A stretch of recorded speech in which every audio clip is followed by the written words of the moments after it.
그동안 40분 설교를 하다가 20분으로 줄이면서 빨리 해야 된다, 간단하게 줄여야 된다 그러다 보니까 어제 얘기하다가 곁길로 나가가지고 제가 토론토 대학에 있는 다보탑이라고 했는데 석가탑이 있는데 석가탑이 있는데 에비슨 선교사 얘기하다가 그냥 끝났어요. 왜 석가탑이 왜 거기 있는지 얘기를 안 하고 끝냈어요. 사진 한번 보여주세요.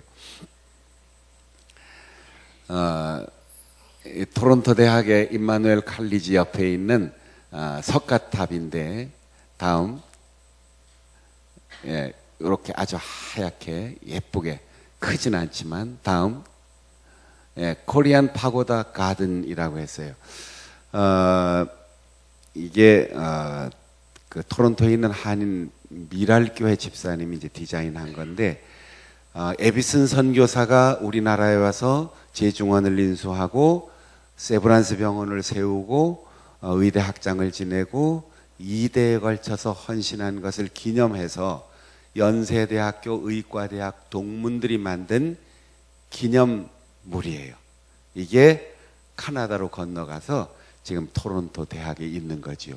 요걸 빼먹고 에비슨 선교사 얘기하다가 그냥 가서 여러분들이 아니 토론토 대학에 무슨 다보탑이 있다 그래 놓고는 말을 안 마치고 그냥 지나갔어 이렇게 생각하실까봐 오늘 그 실물을 보여드리는 거죠. 불교 유적이 아니고 한국을 상징하기 위해서 한국의 대표적인 문화재를 흉내내서 이제 탑을 만들어 가지고 의과대학을 세울 수 있도록 도와주신 100여 년 전에 선교사를 고마워하는 마음으로 그 모교에다가 기증한 거죠. 자, 여기까지 얘기하고 오늘 얘기하겠습니다. 그 조류의 생태를 연구하는 분들 얘기를 들어보면 우리가 가끔 궁금한 게 있습니다. 새 집에 들어갔을 때 어미가 그 먹이를 벌레나 혹은 곡식알을 물고 갔다가 그 여러 마리 새끼들이 입을 벌리고 짹짹거리는데 금방 먹은 새끼가 또 입 벌리고 금방 먹은 새끼가 또 입 벌릴 수도 있는데 어떻게 골고루 먹이를 주는가? 그거 궁금하잖아요.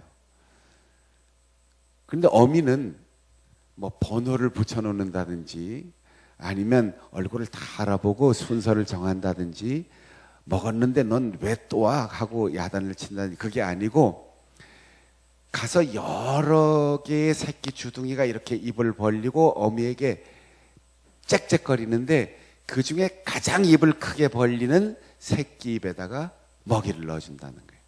왜 그럴까요? 이미 먹이를 먹은 새끼는 입을 크게 안 벌린다는 거죠. 가장 배고픈 새끼가 가장 입을 넓게 벌리니까 가장 입을 넓게 벌린 주둥이에다가 먹이를 넣어준다는 거예요. 내 입을 넓게 열라. 그리하면 내가 채우리라. 제가 교회학교 교사할 때 어린이들에게 들려주는 동화가 있었습니다. 지금도 생각이 나요. 예수님이 제자들을 데리고 소풍을 갔습니다. 소풍을 떠나면서 얘들아 저 산기슭까지 우리 소풍을 가는데 출발하기 전에 다 같이 돌멩이를 하나씩 들고 가자. 소풍 가는데 김밥을 싸가지고 가야지 왜 돌멩이를 들고 가느냐고요. 그러니까 돌멩이 들고 가자. 그러니까 베드로는 이만한 바위를 들고 가고 가룟 유다는 돌이라고 했지 뭐 크긴 얘기 안 했으니까 공깃돌 하나 들고 노래 부르면서 가고 도마는 주머니에 손을 딱 넣고 마치 돌멩이를 넣은 것처럼 빈손으로 예수님이 쓸데없는 소리 하는 거야. 돌멩이를 뭐하러 가져가? 제자들은 각각 자기가 손에 들 만한 조그만 돌멩이를 하나씩 들고 갔어요. 그리고 소풍 장소에 이르러서 돌멩이를 놓고 재미있게 놀다가 야 점심시간 됐으니까 우리 빵 먹자. 빵이 어디 있어요 선생님? 각자 가지고 온 돌을 자기 앞에 놔라. 그래서 그 돌을 놓고 예수님께서 하늘을 우러러 축사하시고 눈을 뜨니 돌멩이가 모두 빵이 되었더라. 도마는 얼굴도 못 들고 고개 돌리고, 가룟 유다는 뭐 이거 먹고 말고 할 게 없잖아요. 베드로는 소풍 장소까지 그 바위돌을 메고 가는데 전부 제자들이 손가락질했지. 미련한 놈, 돌멩이 가져가라겠지, 바위 가져가라고 해서 그냥 대강 조그만 거 가져가지, 진짜 미련하게 그렇게 하다가 딱 점심시간이 되니까 가치가 드러난 거예요. 가치가 드러났어요. 여러분, 우리는 세상을 살 때 지혜롭게 살아야 하지만 신앙생활과 헌신은 미련해야지 돼요. 계산하고 눈에 보이는 것, 내가 예측할 수 있는 것, 그건 믿음이 필요가 없어요. 상식이 필요할 뿐이죠. 여러분 직장생활하고 여러분이 학교를 다니고 사회생활할 때 생각도 하고 지혜롭게 살아야지 돼요. 그러나 일단 교회 공동체 안으로 들어오면 그 지혜를 유보시켜야지 돼요. 여러분의 지혜로 예수 그리스도를 만나셨습니까? 여러분의 상식과 지식과 경험으로 구원을 받으셨습니까? 여러분이 지금까지 살면서 하나님의 은혜를 조건부로 받아본 적이 있습니까? 바울 사도는 말했어요. 하나님께서 우리를 구원하시는데 신비로운 방법이 아니고 합리적인 방법이 아니고 다양한 지식이 아니라 전도라는 미련한 수단을 통하여 우리를 구원하셨다. 전도의 미련한 수단을 통해서 우리를 구원하셨다. 하나님께서 이렇게 말씀하십니다. 입을 열어라. 연 만큼 넣어주겠다. 그런데 이 입이라는 말이 히브리 말로 이제 이렇게 구멍이라는 뜻인데, 우리의 입도 들숨과 날숨, 드나드는 입이고, 그 다음에 동굴, 샘물, 우리의 주머니, 여하튼 입구가 있어서 들어갔다 나갔다 하는 건 다 입이라는, 폐라는 말로 표현이 되어 있어요. 하나님께서 말씀하실 때 우리한테 너희들이 입을 열면 내가 꽉 채우는데 아주 좋은 쌀, 정부미가 아닌, 정부미 요즘 모르죠? 일반 미, 아끼바리 쌀, 아주 기름진 쌀로 밥을 해서 입에다 넣어주고 저 바위 틈에서 난 석청으로 그 입을 만족하게 할 것이다. 이렇게 말씀하셨어요. 여러분, 우리는 과거와 현, 미래 그 사이를 살고 있는데 우리의 기억 속에 과거는 긴 시간이에요. 미래는 예측할 수 없는 시간이에요. 현재는 얼만큼인가요? 우리의 현재는 숨을 한 번 쉬는 그 어간에 있어요. 그래서 순식간, 눈을 깜빡이는 것이 순이고 식은 숨을 한 번 쉬는 게 식이에요. 우리의 생명이 순식간에 있다. 눈을 깜빡했다 뜨는 게 우리의 인생의 인식이고,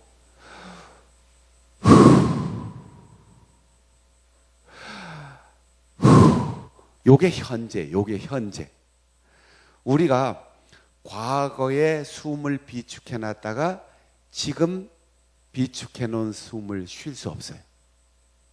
미래의 숨이 잔뜩 예비되어 있는데 이거 땡겨서 숨을 쉴 수 없어요. 지금 딱 숨을 쉴 수 있을 뿐이에요. 지금의 호흡만 우리에게 존재이고 우리의 생명입니다. 아무리 내 속에 시원하고 신선하고 좋은 산소를 많이 들여 마셨어도 내뿜지 않으면 그걸 붙들고 앞으로 계속 그 산소에 매달려서 호흡할 수 없어요. 지나가 버린 호흡을 아쉬워할 수 없어요. 아무리 외상을 다 주고 할부로 갚는 세상이지만 앞으로 다가올 미래의 호흡을 내가 땡겨서 할 수가 없어요.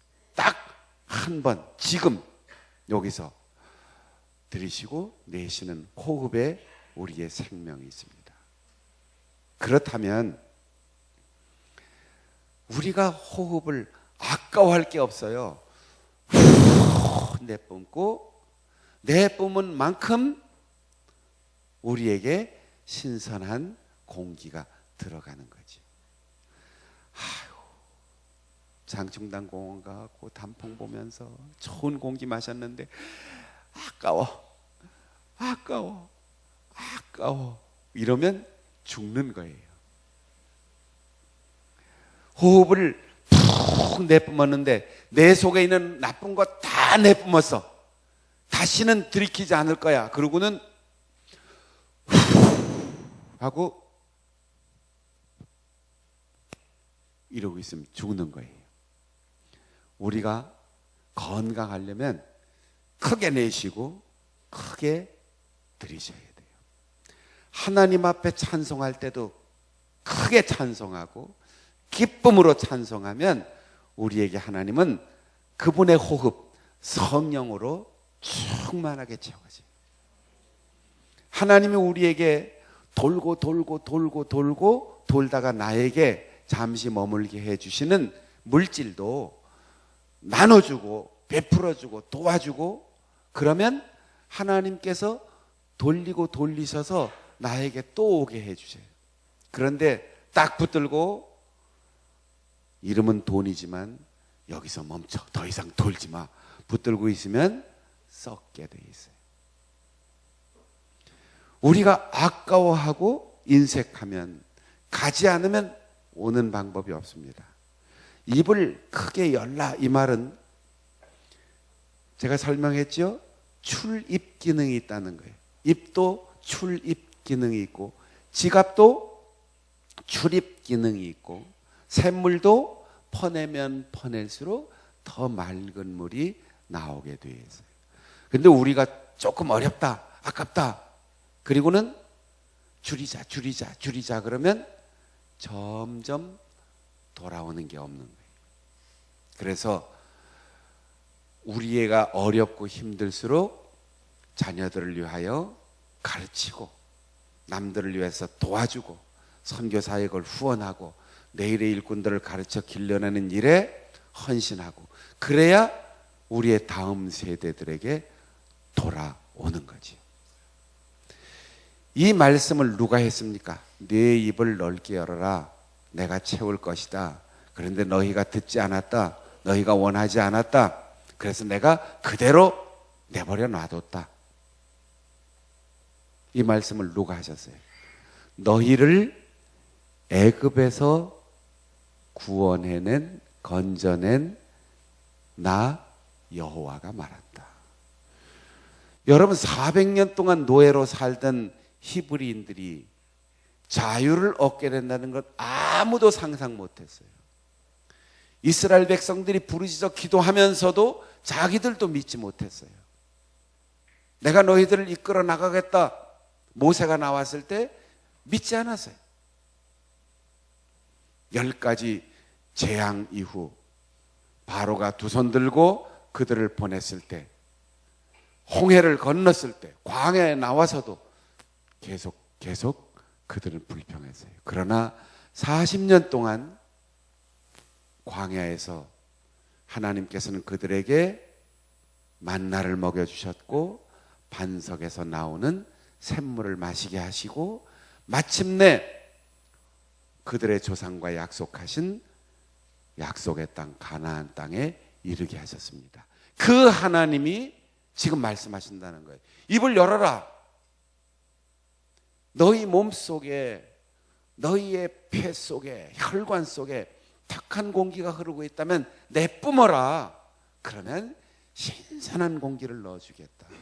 너희 속에 죄와 두려움과 공포가 있다면, 원망과 불평이 있다면 내 부모라. 그러면 기쁨과 만족과 감사를 채워주겠다. 너희 주머니가 자꾸만 줄어들고 있느냐? 열어라, 나눠줘라. 그러면 내가 너희에게 채워줄 것이다. 조그만 옹달샘에 물 한 바가지 놓고 다투고 있느냐? 아끼고 있느냐? 퍼내라. 그러면 자꾸만 맑은 물이 솟아 나올 것이다. 애굽에서 너희 조상을 인도해낸 여호와 나의 말이다. 그런데 너희들이 원하지 않았다. 그래서 내가 내버려 두었다. 여러분, 하나님이 심판하시는 것은 마지막 날에 저 무저갱에 집어넣고 지옥불에 넣고 염소들 가라, 영원한 형벌로 들어가라, 이게 심판이 아니에요. 하나님은 현세에 심판하신다. 마지막 날의 심판, 죽은 다음의 심판도 기다리고 있지만 하나님은 지금 이 세상에서 그분의 말씀을 거역하는 사람을 심판하시는데, 그 심판하시는 방법은 내버려 두는 거예요. 그래, 싫으면 난 안 준다. 입을 벌려라. 입을 안 벌리면 그냥 놔두겠다. 가지 마라. 그런데 가겠다 그러면 가라. 우리 믿는 사람들은 요만큼이라도 빗나가면 하나님이 가만히 안 두십니다. 채찍질 하시고 간섭하시고 막으시고 인도하세요. 그런데 마음대로 하고 죄를 짓고 남에게 피해를 입히고 상처를 주고 괴롭히고 그런데도 아무렇지도 않다면 그건 하나님이 버리신 사람이에요. 하나님이 내버려 두는 거지. 우리가 입을 넓게 열라라고 할 때 지출을 잘하는 사람에게 수입을 주겠다. 이게 영적인 원리든 물질적인 원리든 건강이든 마찬가지예요. 게다가 입을 넓게 연다는 것은 사모하는 마음이 있어요. 제비새끼 얘기했잖아요. 참새새끼 얘기했잖아요. 배고픈 새끼가 가장 입을 크게 연다는 거예요. 배가 고프니까. 벌써 모이를 많이 받아 먹은 새끼는 입을 크게 벌리질 않아요. 여러분, 제가 우리 집에 고양이 한 마리 있는 거 아시죠? 14년을 길렀더니 이제는 완전 할아버지가 돼가지고, 사람으로 치면 한 80 넘은 그런 나이라는데 점점 건강이 좀 안 좋아졌어요. 그래서 올 여름에 거의 걸음을 못 걷고 하반신 마비가 된 거예요. 걸음을 전혀 걷지 못하게 돼서 병원에 갔더니 이제 워낙 노인이라서 그냥 우리 집의 분위기가 우울해졌어요. 10년을 넘게 한 식구로 살아왔는데, 그래서 우리가 우리 집 식구들은 거의 다 무릎이 좀 안 좋다 그러면서 약도 먹이고 주사도 맞고 좋은 음식도 주고 했는데 회복이 안 됩니다. 하루는 제 아내하고 우리 집 막내 딸이 아빠 신이도 안수기도 좀 해줘요. 제가 쑥스러워 갖고, 전 동물 안수기도를 해본 적이 전도사 시절, 자 30몇 년 전에 시골에서 목회하는데 돼지가 죽는다고 막 빨리 와서 기도해달라 그래서 우리 집사님 댁 가서 돼지우리 붙들고 기도한 적이 있는데, 그 이후는 동물을 기도해 본 적이 없어요. 쑥스러워서 무슨, 그리고 가만히 있었어요. 지나갔어요. 그런데 제 아내하고 저희 막내하고 어디 간 틈에 저하고 둘이 이렇게 있는데, 이 녀석이 하반신을 거의 못 쓰니까 이 두 발로 이렇게 기어서 제 앞에 오더니 계속 매달리는 거예요. 그러면서 계속 떼를 써요. 제 주변을 계속 맴돌면서 계속 떼를 쓰는데 제 귀에 이렇게 들리더라고요. 아빠 안수기도 해줘. 아빠 나도 식구잖아, 안수기도 해줘. 계속 그 소리로 들리는 거예요. 그래서 제가 혼자 끌어안고 기도했어요. 하나님, 우리 신이가 14년 동안을 한 식구로 참 행복하게 살았습니다. 정말 예쁘고 귀엽고 우리에게 즐거움을 줬어요. 근데 하나님 이렇게 하반신을 못 쓰게 되니까 너무너무 마음이 아픕니다. 고쳐주세요. 고쳐주세요. 그리고 정말 제가 안수기도를 했어요. 낫는지 안 낫는지 그거는 제가 알아요.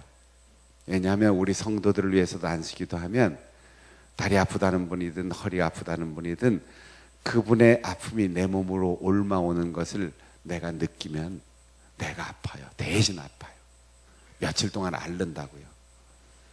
그러면 예수님이 우리의 죄와 질병을 대신 담당했다는 게 무슨 뜻인지 내가 알겠다. 목회하면서 알게 되더라고요. 제가 한 3일 허리 아파서 혼났습니다. 고향에 안수기도 하고. 그런데 놀랍게도 점점 좋아지는데요. 요즘 말달리들 뛰어다녀요. 말달리들 뛰어다녀요. 의사 선생님이 아니라고. 여러분 고향에 14년 살았으면 굉장히 오래 사는 거잖아요. 고양이도 고쳐주시는데 하나님께서 간절히 사모하는 자에게, 제 아내 말도 제가 안 들었어요. 우리 막내가 아빠 안수기도 해줘요. 그래도 제가 안 들었는데 본인이라고 그러면 좀 그러고 제가 와서 아빠 안수기도 해줘 이렇게 떼를 쓰는 것 같아서 제가 끌어안고 기도한 거예요. 간절히. 그때 정말 순수하게 가슴 아픈 마음으로 기도했는데 지금 말 달리고 있습니다. 얼마나 잘 뛰는지 몰라요. 여러분 이번 특별 기도회를 통해서 여러분이 회복되고 간절히 사모하는 마음으로 기도하는 그 입을 열어서 여러분의 건강도 채워주시고 여러분의 지갑도 채워주시고 여러분의 모든 샘물줄기를 채워주시고 하나님께서 애굽에서 이스라엘을 인도하신 그 하나님께서 나를 죄악 중에서 구원하신 그 하나님께서 여러분을 건져주시는 놀라운 은혜를 체험할 수 있기를 축복합니다. 축복합니다. 축복합니다. 예수 오 예수 함께